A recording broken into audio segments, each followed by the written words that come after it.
Have you ever put a lot of time and effort into sending an email and even asking a few questions on an email only to have the recipient never reply to you? I know I have. In this video, we're going to be exploring one of the common reasons that prospects or even people aren't replying to your emails on a regular basis. Enjoy. So here's the email that's done the wrong way. You write an email and you say, "It was great connecting with you today. Now that you've had some time to consider, do you think your CEO would like to jump on a call? Also, we didn't get a chance to book our next session. What day works best for you? Any plans for this weekend? Also, attached are the materials I said I would send over."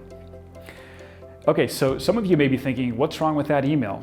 It seems like a really good follow-up process. You're building the relationship. You're asking them, hey, what do you have planned for this weekend? You're trying to loop in the CEO. You're attaching content. You're getting a lot done at once. But if you've ever sent people an email asking them to do multiple things in one email, you've probably found that people on average tend to only answer one of your questions or do one of the things that you've asked them to do, even if you went as far as to number and bullet point your email. So think about this: when you're writing an email, what's the most important thing that prospect should be doing to further the sales process? What is that prospect going to need to see or hear from you for them to feel comfortable and confident with taking that next step towards buying your product or service? So here's a new email. You'd say, in this example, that prospect's name is Sam.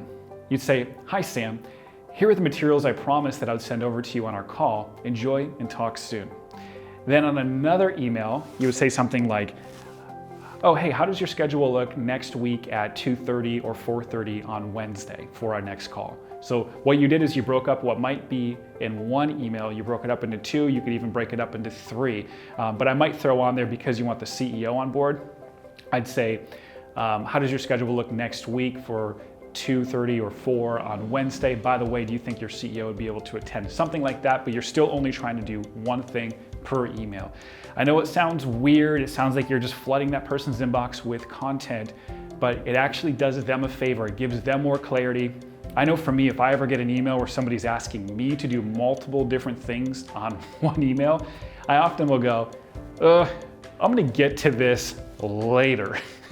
But if somebody asks me to do one quick thing, I'll often respond to it because I want to get through my to-do list. So in order to get your content out of the procrastination pile and into the do it now pile, make sure you ask them to do one thing per email.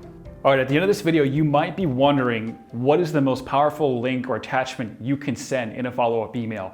Go to clientpoint.net. We've got something to share.